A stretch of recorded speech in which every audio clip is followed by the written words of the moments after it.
Le stade de développement d'un enfant qui commence à marcher peut se résumer en une phrase.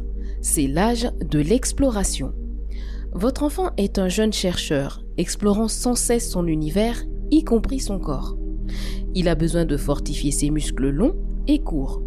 Il lui faut aussi la possibilité de dépenser l'immense énergie que la nature lui a donnée. Mais le principe essentiel, d'où découle toute éducation, est que dans toutes ces explorations, votre enfant doit construire sa confiance en lui-même. Il faut qu'il apprenne à se fier à ses aptitudes croissantes à marcher, courir, grimper et sauter, à faire des constructions avec des cubes, à jouer avec des voitures et des camions, avec du sable, de la terre et de l'eau, avec des poupées et des animaux en peluche, à créer des rythmes et des sons, à jouer et à coopérer avec sa mère, à élaborer des mots et des structures de phrases à mesure que son langage se développe, à s'amuser avec des livres, à se faire lire des histoires par les grandes personnes. Si on lui donne la possibilité de jouer et d'explorer librement dans un univers ainsi ouvert aux stimulations, il pourra acquérir de la confiance en lui-même.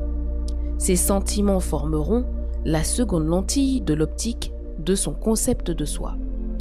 Mais si, au contraire, sa route est barrée par un flot constant d'interdictions, un sentiment de doute à l'égard de ses possibilités se développera en lui, et ce sera la ruine de son esprit d'initiative et de son dynamisme à l'âge d'homme. À l'âge de l'exploration, le don le plus précieux que vous puissiez faire à votre jeune marcheur est la liberté d'explorer.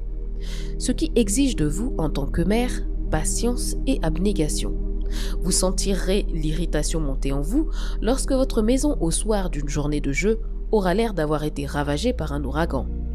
Mais rappelez-vous que ces belles maisons où on ne croirait jamais qu'il y a eu un enfant ne sauraient en aucun cas abriter et voir grandir des êtres qui éprouvent de la confiance en eux. Avec un enfant entre 1 et 2 ans, une maman peut au départ choisir entre deux perspectives. Avoir une maison impeccable et élever un enfant plein de doutes et d'inhibitions, ou bien avoir un intérieur régulièrement jonché d'objets variés et élever un enfant plein de confiance en lui. Si vous faites le second choix, vous lui assurerez les meilleures conditions pour aborder le stade suivant de son développement, celui de la première adolescence.